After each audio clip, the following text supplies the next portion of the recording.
ये थी धोखेबाज नंबर 103। अगला नंबर आपका।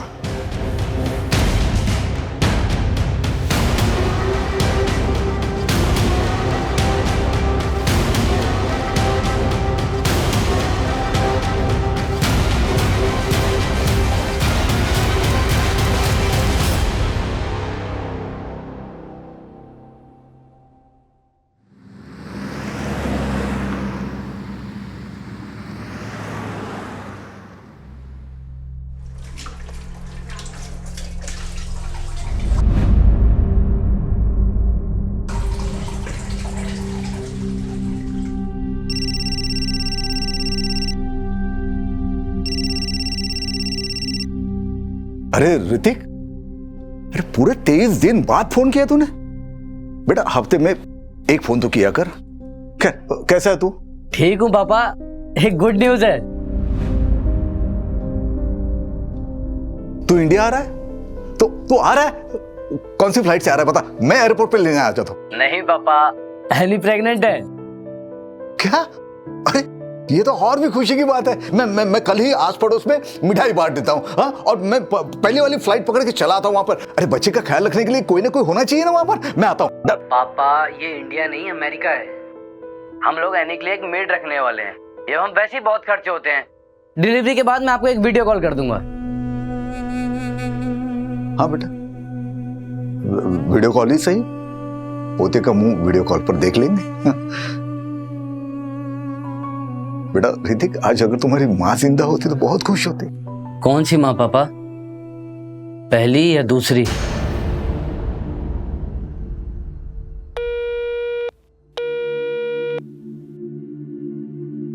आयला, ऐसा बोला तेरा बेटा?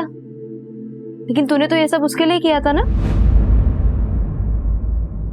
मैं 16 साल का था जब पिताजी ने प्राजक्ता से शादी करा दी। प्यार व्यार कुछ पता नहीं था मुझे। ऋतिक हुआ, उसके बाद पल्लवी, उसके बाद प्राजक्ता से बस प्यार होने वाला ही था। हाँ, सब जानती हूँ।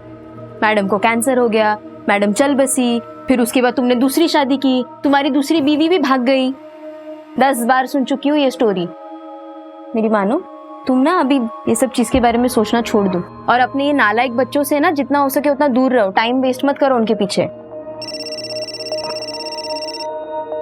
ले, तुम्हारे छोटे भाई का फोन है।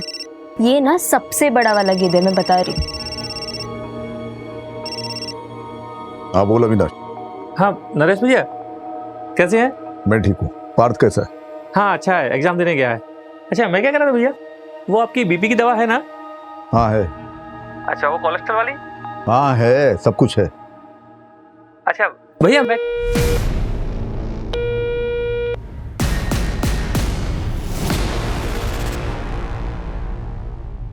पापा दवाई का टाइम हो गया, आप दवाई ले लो, उठ जाओ। अरे वकील साहब। हाँ नमस्ते अंकल। नमस्ते नमस्ते। अरे कैसी है तबीयत? अरे भाई तेरे जैसा वकील ऐसे बीमार पड़ा रहेगा तो तेरे क्लाइंट को तो जज फांसी पे चढ़ा देगा। अरे नरेश तू भी। अरे आशीष बेटा, तो अंकल के लिए 2 चाय लेकर आ। हाँ। अरे नहीं चाय नहीं, चाय अभी पी के आ रहा हूँ। रेखा ने बनाया था, तू बैठ। अरे नरेश, वो डिजिटल कॉइन्स के नाम बताओ जो पढ़ने वाले हैं।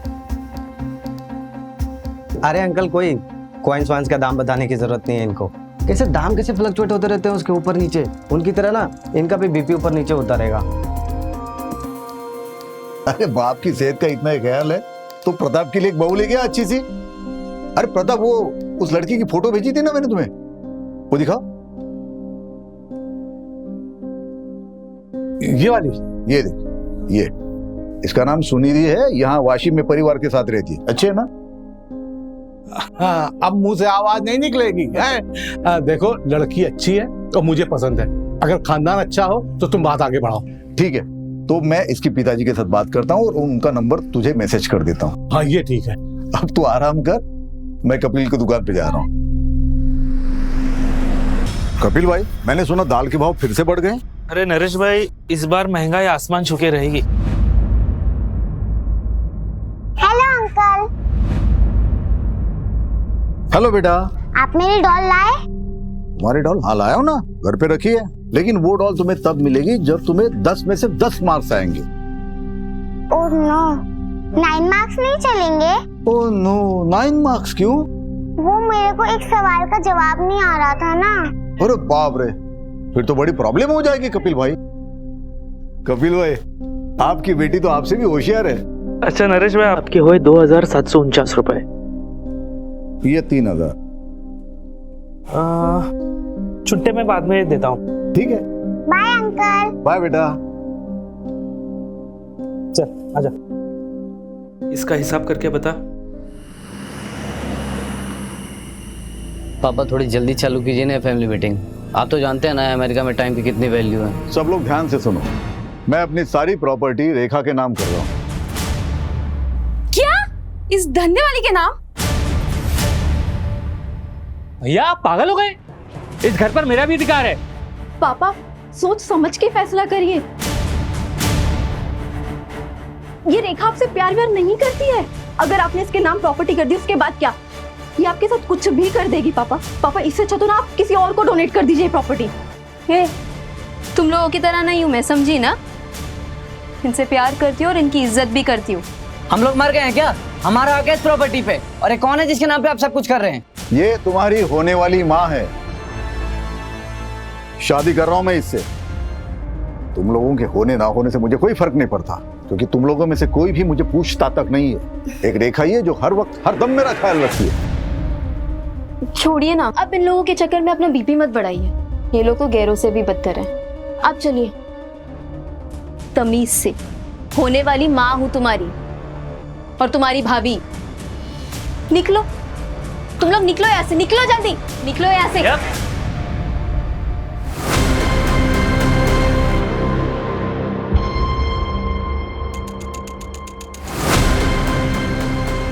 बुढ़ापे में दिमाग खराब हो गया पापा जी का। घी अगर सीधी उंगली से ना निकले तो उंगली टेढ़ी करनी पड़ती है।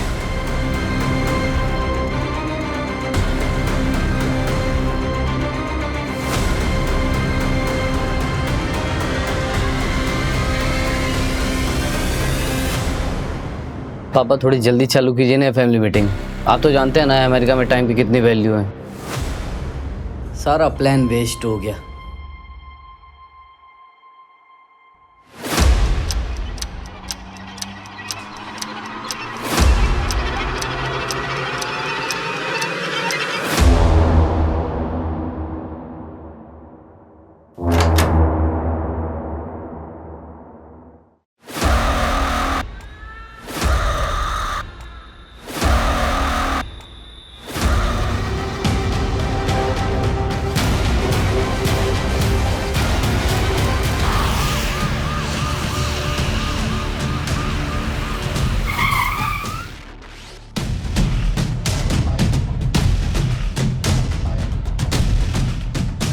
सर, विक्टिम की मंगेतर ने बॉडी देखकर हमें इन्फॉर्म किया। सर, विक्टिम की एज लगभग 58 से 59 साल की हो। क्या हो गया इन्हें? नरेश उठो ना नरेश। विक्टिम का नाम नरेश देशमुख है, अकेला रहता था। फैमिली, एक बेटी है जो यहीं कमलाबाद में रहती है, बेटा यूएस में रहता है और एक छोटा भाई है जो यशवंत कॉलोनी में रहता है। सबको इन्फॉर्म कर दिया है सर।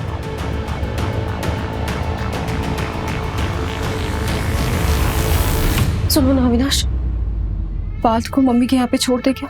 अरे इतना पैनिक मत हो, नहीं तो सब गड़बड़ हो जाएगा। मैं बोल रहा हूँ ना, कुछ नहीं होगा। कैसे कुछ नहीं होगा? आज नहीं तो कल पुलिस घर पे आएगी ना। देखो, जब पुलिस घर पर आएगी तो हम वैसा ही करेंगे जैसा हमने प्लान किया है। तुम अगर इतना घबराओगी तो सब गड़बड़ हो जाएगा। और वो देखा, उसका भी इंतजाम कुछ कर देता हूँ। अच्छा सुनो, मैं लेट हो रहा हूँ, पल्लवी आ गई हुई, मैं जाता हूँ, ध्यान रखना।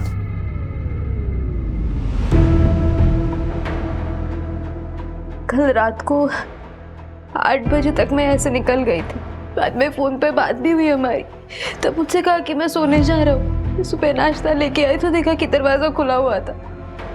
अंदर आई तो अच्छा ये बताओ कि घर से कुछ चोरी हुआ है? मंगेतर मरा है मेरा और आपको चोरी की पड़ी है। देखो, हमें ये सब जानना जरूरी है क्योंकि इन्वेस्टिगेशन उसी हिसाब से होगी। तो सब आज ही करना है आपको। मंजू, पंचनामा करके बॉडी को तुरंत पोस्टमार्टम के लिए भिजवाओ। Okay sir. जैसे ही फैमिली से कांटेक्ट होता है थाने बुलाओ।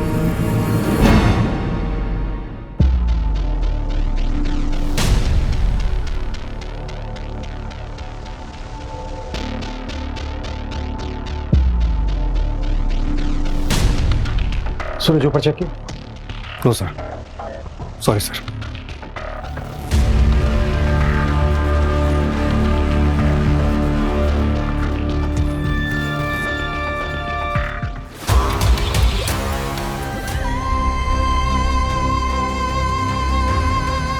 रिया, रिया, रिया, रिया, क्या हुआ मेरी बेटी को?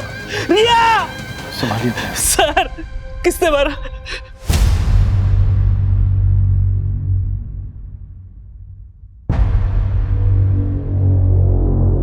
रिया, नरेश भाई रिया के लिए एक पिता की तरह थे। वो उसे ट्यूशन पढ़ाते थे। कई बार वो पढ़ते पढ़ते वही सो जाती थी। कल भी रिया गई थी ट्यूशन पढ़ने उनसे? नहीं, मैंने उसे नरेश भाई के छुट्टे पैसे लौटाने भेजा था। क्यों क्यों भेजा? संभालिए अपने आप को। तो जब रिया वापस नहीं आई तो आप उसे नरेश जी के घर देखने नहीं गए? मैं दुकान पे था देर रात तक। हमेशा की तरह मुझे लगा शायद वो वहीं सो गई होगी। मुझे जाना चाहिए था, मेरी बच्ची बच जाती। रिया की माँ कहाँ है? 3 साल पहले मुझे और रिया को छोड़कर भाग गई वो।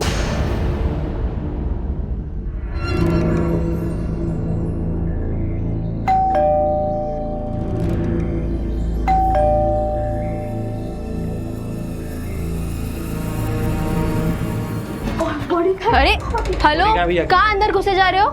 कहाँ है पापा की बॉडी? पुलिस वाले ले गए। और हाँ, तुम दोनों को भी थाने बुलाया। और तुझे यहीं छोड़ गए? हाँ, उन्होंने कहा कि घर वालों को भेज देना। अक्सर असली दुश्मन घर वाले ही होता है ना। चल पल्लवी। वैसे कल रात के झगड़े के बारे में मैंने अब तक पुलिस वालों को नहीं बताया। हाँ, अगर चाहती तो बता सकती। मतलब क्या है तेरा? कल रात को ही तुम लोगों के साथ उनका झगड़ा हुआ। या आप पागल हो गए? इस घर पर मेरा भी अधिकार है। और कल रात को ही उनका मर्डर भी हो गया। अब इसका मतलब तुम निकालोगे या मैं पुलिस वालों को बताऊं? क्योंकि वो एकदम परफेक्ट मतलब निकालेंगे। नहीं सुन, वो मेरे भैया थे और पल्लवी के पिता। खून का रिश्ता है हमारा उनसे। और तू ना हमसे दूर ही रहना। चल पल्लवी।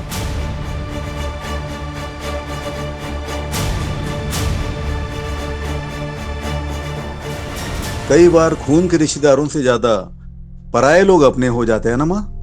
कोई अपना अपना नहीं होता, सब पैसों के रिश्तेदार है। पैसा है बच्चे अपने, पैसा है रिश्तेदार अपने।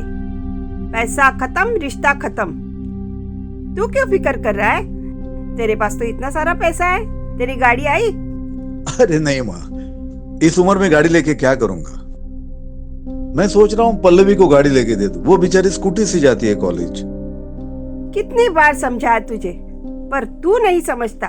लुटा दे अपनी सारी दौलत अपने नालायक रिश्तेदारों पे, लेकिन जब तू मरेगा ना, तेरे कफन के लिए किसी के पास से पैसा भी नहीं निकलेगा। तो तू दे दे ना कफन। हाँ, दे दूंगी ना। ये चादर तूने ही दी है ना, यही दे दूंगी। शहर में हुए डबल मर्डर ने पूरे खोपोली के लोगों को सकते में डाल दिया है। इस चौंका देने वाले मर्डर ने एक बार फिर से पुलिस प्रशासन पे सवाल उठाया है। क्या शहर के लोग सेफ हैं? देखिए, बॉडी पोस्टमार्टम के लिए भेजी गई है। 24 घंटे बाद आपको दे देंगे। पापा तो बहुत अच्छे आदमी थे, भला उन्हें ऐसे कोई क्यों मारेगा? क्यों झूठ बोल रही पल्लवी? सर मैं आपको बताता हूँ। दरअसल भैया एक नंबर के अड़ियल इंसान थे। भाभी के जाने के बाद उन्होंने ऋतिक को अमेरिका भेज दिया, तो जिससे उनकी अयासी चलती रहे। सर आप देखना, पीएम की रिपोर्ट आने वाली है, उसमें पक्का उनको एड्स निकलेगा। चाचू, आप ये क्या कह रहे हैं? हाँ तो झूठ क्या बोल रहा हूँ, जो सच है वही बता रहा हूँ। तो रेखा को पता था ये सब? उसे क्या ही फर्क पड़ता है, वो तो खुद एक धंधे वाली थी। रेखा तो मंगेतर थी ना नरेश जी की। हाँ, दिमाग खराब हो गया था पापा का। कल रात आप लोग कहाँ थे? अपने घर पे पापा से मिलने गए थे। फिर सब अपने अपने घर आ गए। सब एक साथ मिलने गए थे, जाहिर सी बात है कोई खास वजह होगी। कल रात पापा अपने प्रॉपर्टी का बंटवारा करने वाले थे। तो हो गया बंटवारा? मैं अपनी सारी प्रॉपर्टी रेखा के नाम कर रहा हूँ। भैया आप पागल हो गए? निकलो यहाँ से। भैया नहीं सर, बस कैजुअल डिस्कशन हुआ और कुछ नहीं।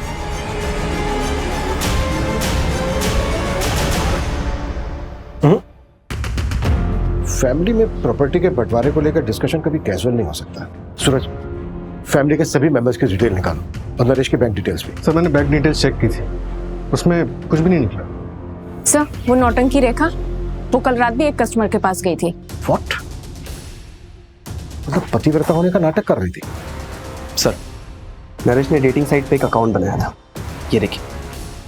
फ्रेंड लिस्ट में लड़कियां ज्यादा है। सर ये तो बड़ा रंगीन आदमी है, इतनी जल्दी जज नहीं कर सकते। सूरज, वो जो बच्ची थी रिया, उसके साथ सेक्सुअल असॉल्ट हुआ था क्या? सर अभी तक पोस्टमार्टम रिपोर्ट आई नहीं। ये ले, बन गया डेटिंग ऐप पे तुम्हारा अकाउंट। प्रोफेसर नरेश देशमुख। अरे यार, ये झंझट में क्यों फंसा रहा है मुझे? देख, मैं रेखा के लिए सीरियस हूँ। अरे देख देख, एक फ्रेंड रिक्वेस्ट भी आ गई। कौन है? फोटो देख, क्या मस्त लग रही है। डाइवोर्सी है। हाय, मेरा नाम ललिता है। आप मुझे जेन्युइन लगे क्योंकि आपने अपनी फोटो लगाई। आप एक्स प्रोफेसर हो? प्रोफेसर। सर घर से जो सामान चोरी हुआ है ये उसकी लिस्ट है, रेखा ने दी। तो ज्वेलरी सेट, चांदी के कुछ बर्तन, रिस्ट वॉच, वॉल क्लॉक और 45,000 रुपए कैश। सूरज, सभी ज्वेलर्स और खबरों को एक्टिवेट कर दो। कहीं भी कोई ज्वेलरी बेचने आता है तुरंत हमें इन्फॉर्म करें। Right sir.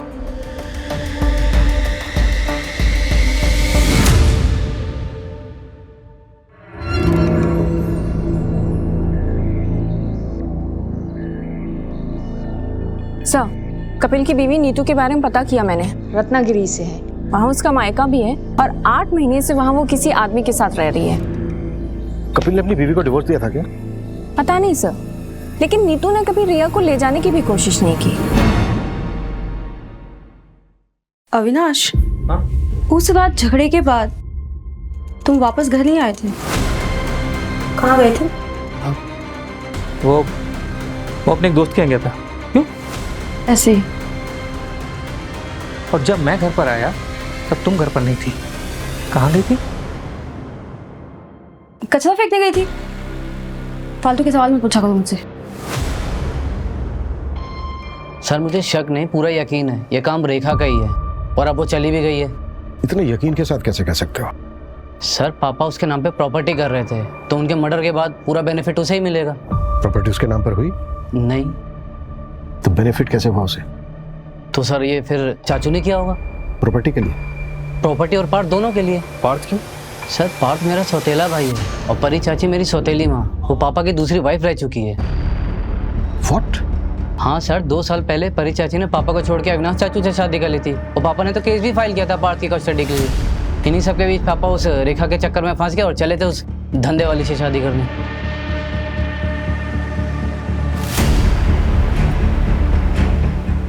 तुम इंडिया कब आए? कल ही आया था सर। मैं जाऊँ?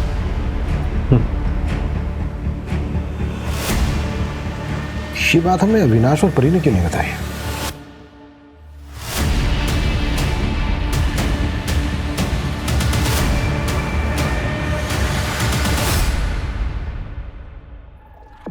सर रेखा की माँ बीमार है इसलिए वो गांव गई थी। ये रेखा की माँ है भी या नहीं? सर पोस्टमार्टम रिपोर्ट आ गई है। नरेश की मौत 31 मार्च की रात को 9 से 1 के बीच में हुई थी और घर के मेन डोर पर कोई फोर्सेंटी के निशान नहीं थे।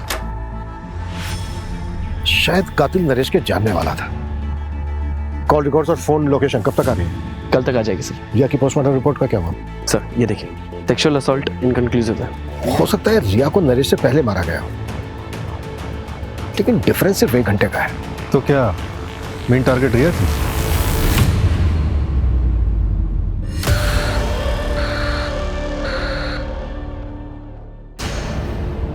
इसमें बताने वाली क्या बात है?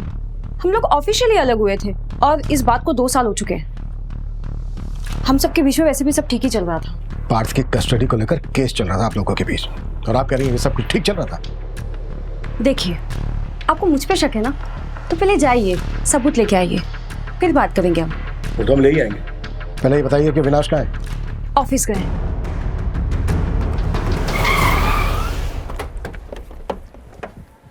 सर, नरेश की सीडीआर में किसी ललिता चौहान नाम की लड़की का नंबर मिला है। काफी बातें होती रहती थी उससे। वैसे ललिता तुम्हारी फैमिली में और कौन कौन है? मैं और मेरी मम्मी। और आपकी? सेम, मैं और मेरी मम्मी। किसी दिन मेरी मम्मी से मिलवाऊंगा मैं तुम्हें। Sure.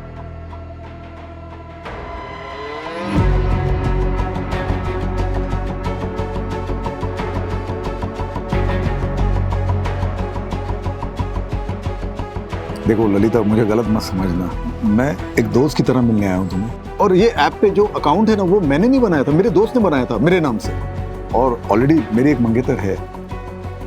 It's okay, I understand. Actually मुझे आपसे एक हेल्प चाहिए थी। आप RM सहानी कॉलेज में प्रोफेसर थे ना? हाँ। मैं वहाँ जॉब के लिए अप्लाई करना चाहती हूँ, तो क्या आपकी कुछ मदद मिल सकती है? अरे बिल्कुल करूंगा। वहाँ के प्रिंसिपल तो मेरे दोस्त है, बहुत अच्छे दोस्त है। मैं बात करता हूँ उनसे, तुम सिर्फ इंटरव्यू दे के आना। Thank you so much. क्या? लेकिन नरेश जी की माँ तो है ही नहीं। अरे लेकिन ऐसे कैसे हो सकता है? उन्होंने तो मुझे अपनी माँ की फोटो दिखाई थी और वो उनसे मुझे मिलाने भी वाले थे। अच्छा, तुम्हें नरेश जी ने कभी कुछ और बताया या फिर उनके बारे में कोई ऐसी बात जो इन्वेस्टिगेशन में हमारी हेल्प कर सके? पता नहीं आपके लिए कितना हेल्पफुल होगा, पर नरेश जी ने बताया था कि उनका एक भाई है। क्या नाम है उसका? हाँ, अविनाश। वो थोड़े अजीब हैं, अडल्ट साइट्स और डार्क वेब देखने के आदी हैं। हेलो, क्या? ओके, मैं आती हूँ। तुमने सीधे डीसीपी ऑफिस में कंप्लेंट डाल दी? अरे तुम्हें हमारे पास आना चाहिए था ना। तो तुम्हें ये लगता है कि तुम्हारी वाइफ नीतू ने रिया को मारा है? लगता नहीं है मैडम, मुझे यकीन है, क्योंकि उस दिन नीतू यहीं खोपोली में थी।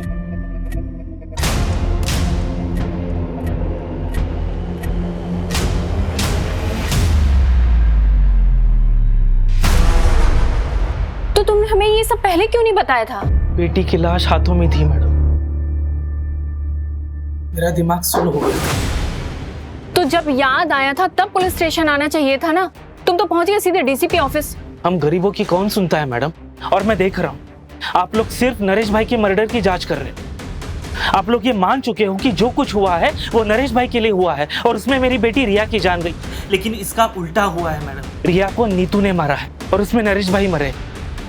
हाँ सुनो, एक नंबर ट्रैक करो, अर्जेंट है। नीतू शर्मा नाम है, नंबर भेजती हूँ मैं।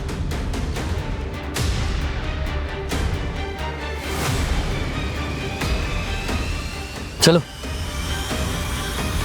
सर, मैंने नरेश की पिछले 2 साल की सीडीआर स्टडी की तो एक बात पता चली। नरेश का एक नेबर है प्रताप वर्मा, उससे काफी बातें होती थी उसकी। और सर सीडीआर में एक और बात पता चली, ये नरेश की फैमिली उससे 1 साल पहले ही टच में आई है। 1 साल पहले तक तो किसी को नरेश से कोई मतलब नहीं था।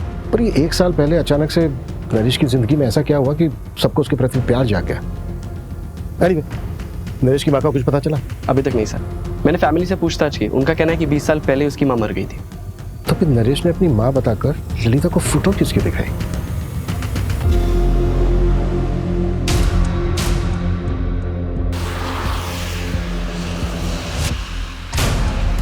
रोक।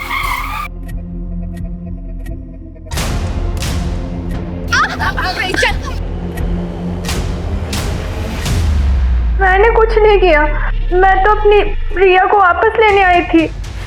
3 साल बाद।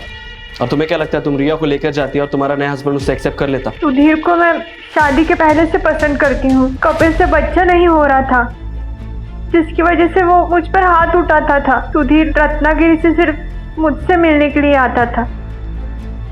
उसी दौरान रिया हुई। तो क्या रिया तुम्हारे और सुधीर की बेटी है? हाँ। ये बात कपिल को पता है? पता नहीं, पर रिया से मेरी फोन पर बातें होती रहती थी। उसने बताया पिछले महीने कपिल ने उसका ब्लड टेस्ट करवाया था। सर, मैंने रिकॉर्ड चेक करवाए हैं। 3 हफ्ते पहले कपिल ने अपना और रिया का डीएनए टेस्ट करवाया था, जिसमें ये कंफर्म हुआ है कि कपिल रिया का फादर नहीं है। व्हाट? कपिल को उठाओ और तब तक नरेश के मोहल्ले में जाकर ये पता करो कि नरेश कैसा आदमी था। नरेश को इन्वेस्टमेंट का बहुत अच्छा नॉलेज था। वो डिजिटल कॉइन्स के दाम बताओ जो बढ़ने वाले हैं। अरे अंकल, कोई कॉइन्स वाइन्स का दाम बताने की जरूरत नहीं है इनको। नरेश ने 2014 में डिजिटल कॉइन्स में 3 लाख रुपए इन्वेस्ट किए थे और अभी 2021 में उसने उन्हीं कॉइन्स को बेचा 34 करोड़ रुपए में। 34 करोड़? कहाँ है ये 34 करोड़? हमने तो उनका बैंक अकाउंट चेक किया था, उसमें तो कुछ भी नहीं मिला। अबे 34 करोड़ कहाँ है ये तो मुझे नहीं पता, लेकिन ये नरेश के रिश्तेदार जो उसके पीछे दुम हिलाते घूम रहे हैं वो सिर्फ उस 34 करोड़ के लिए। 34 करोड़ ना नरेश के बैंक अकाउंट में है और ना ही उतना पैसा उसके घर में मिला। हाँ सर, पूरे 34 करोड़ रुपए गायब है। आखिर इतना सारा पैसा उसने रखा कहाँ होगा? और सर 1 साल से इतना पैसा रखना क्राइम को खुला इन्विटेशन देने के बराबर है। सर, कपिल फरार हो गया है। उसके घर में ताला लगा है और नंबर भी स्विच ऑफ आ रहा है।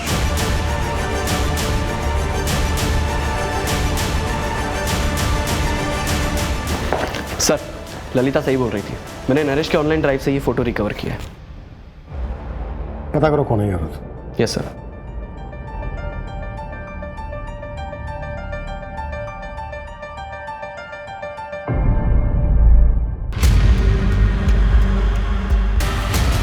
ये थी धोखेबाज नंबर 104। सर, नरेश की बेटी पल्लवी, उसका एक लड़की के साथ अफेयर है। व्हाट? हाँ सर, सुनिधि नाम है उसका। ये देख, ये इसका नाम सुनिधि है। यहाँ वाशिम में परिवार के साथ रहती। दोनों लिव इन में रहते हैं।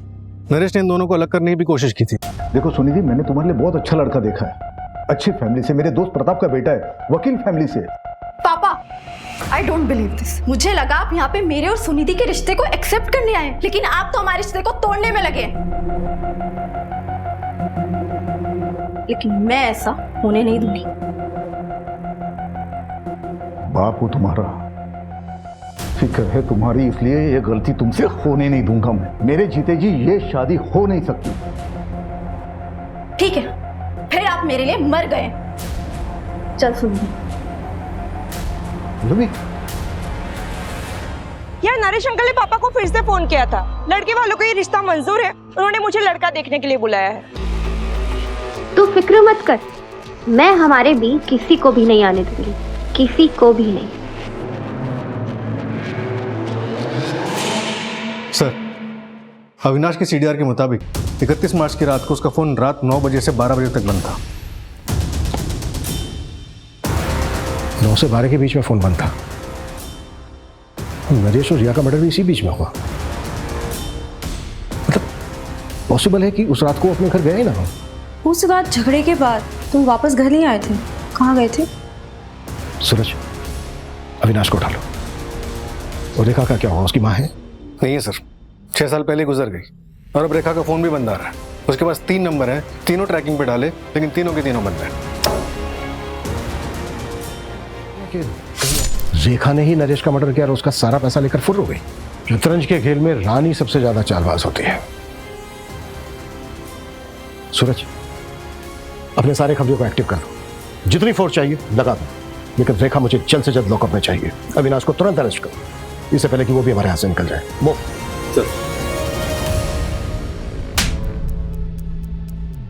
याद आया?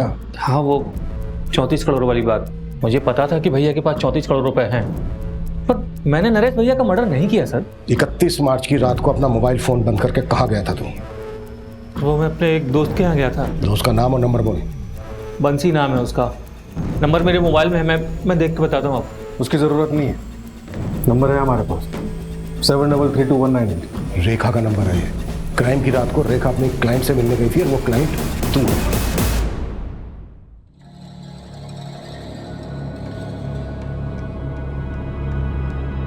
क्या रेखा, इतना बड़ा हाथ मार लिया फिर भी चिल्लीगिरी करने आ गई?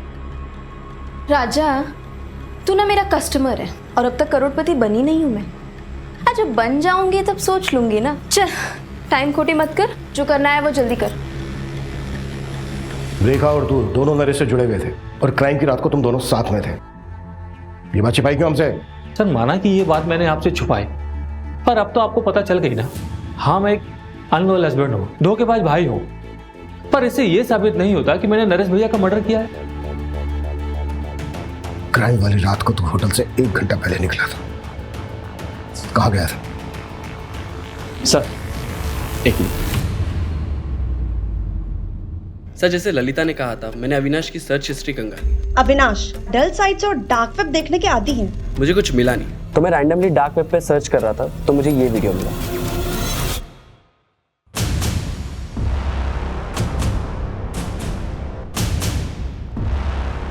कौन है ये लोग?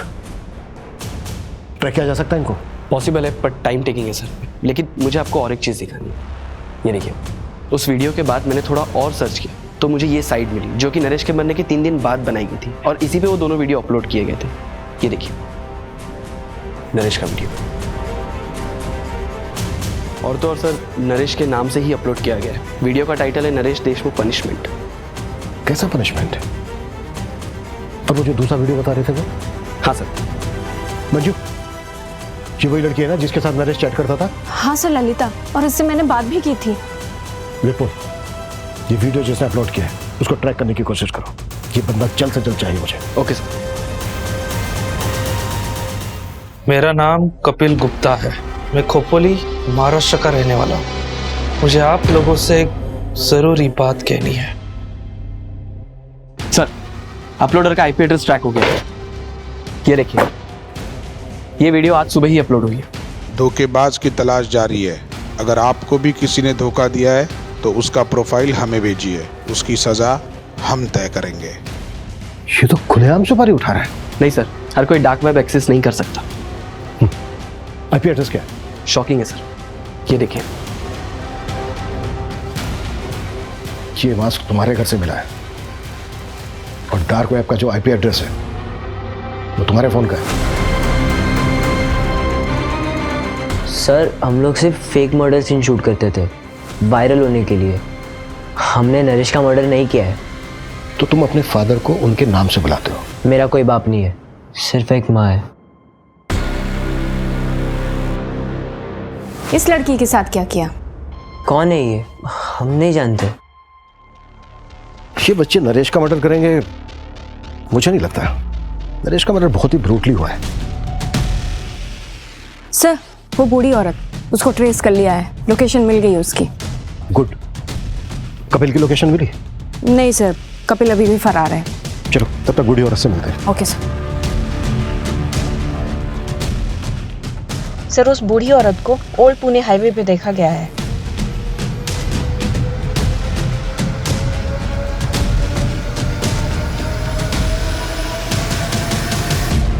माता जी उठिए। मैंने समझाया था उसे,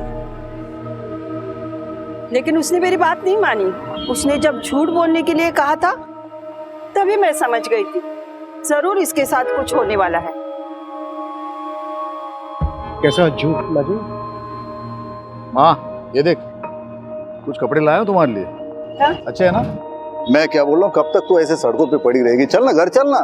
अरे बाबा, अपने घर की महाभारत झेल चुकी हूँ मैं। बेटा और बहू ने सड़कों पे फेंक दिया, अब तेरे घर की महाभारत झेलूं? मुझसे नहीं होगा। अरे माँ, मेरे घर में महाभारत होने के लिए घर में कोई होना भी तो चाहिए। क्यों? पैसों की बात सुनकर कोई नहीं आया?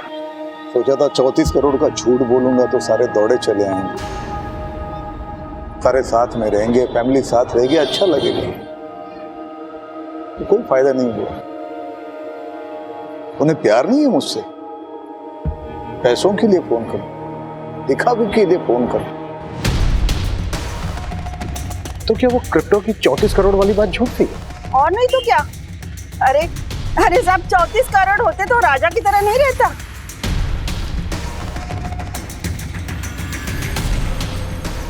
आखिर किलर आया किसके लिए? रिया के लिए या फिर नरेश के लिए? मंजू, जो दूसरा अपलोडर था उसकी कोई अपडेट? ललिता की लोकेशन डिटेल्स चेक कर रहे हैं। अगर उसकी लास्ट लोकेशन पता लग जाए तो शायद हम दूसरे अपलोडर तक पहुंच जाए। सर, एक और बार, कपिल ने अभी एक वीडियो अपलोड किया है ऑनलाइन, जिसमें उसने पब्लिक से गुहार लगाई है कि पुलिस उसे झूठे केस में फंसा रही है। तो फिर भागा क्या कर रहा है?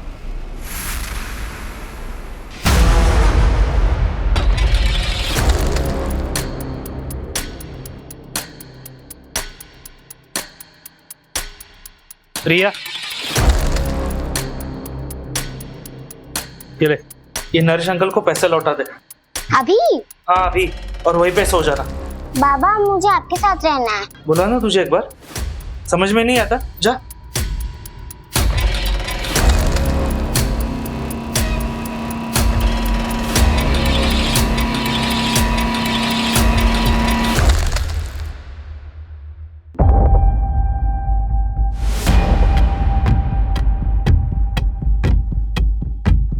मंजू मेरे कैबिन में आओ। Yes sir. मंजू ये देखो, इस साइड पे जितने भी वीडियो हैं उनमें जो मास्क है उसमें साइड लॉक नहीं है। और ये ललिता वाला वीडियो देखो, इसमें जो मास्क है उसमें साइड लॉक है, मतलब दोनों मास्क अलग है। और मुझे ये पता करना है कि दोनों मास्क कहां से खरीदे गए। सर सूरज सर उसी में लगे हुए हैं। ओके, और ये ललिता वाला वीडियो ना जरा ध्यान से देखो। जब भी किसी जिंदा इंसान को जलाया जाता है तो चीखता है, चिल्लाता है, तड़पता है, इधर उधर भागता है, लेकिन ललिता की बॉडी में कोई मूवमेंट नहीं है, सिर्फ चीखने की आवाजें आ रही है। तो क्या ये साउंड फेक है?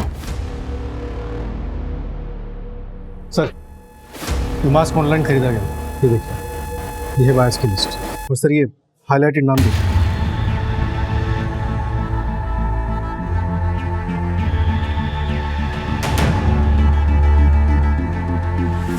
मंजू, लोकेशन ट्रैक हो गई है, मैंने तुम्हें डिटेल्स भेज दी।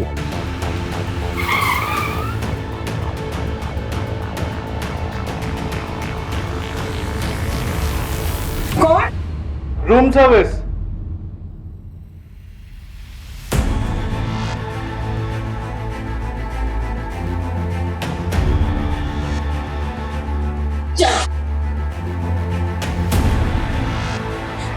सर मैं एक एक्टर हूँ, मराठी सीरियल में छोटे मोटे रोल प्ले करती हूँ। उसने मुझे बोला एक रोल प्ले करना है। सुन के मैंने शुरुआत में मना कर दिया सर, शपथ, पर फिर घर का रेंट और खर्चे तो मैंने कर लिया सर।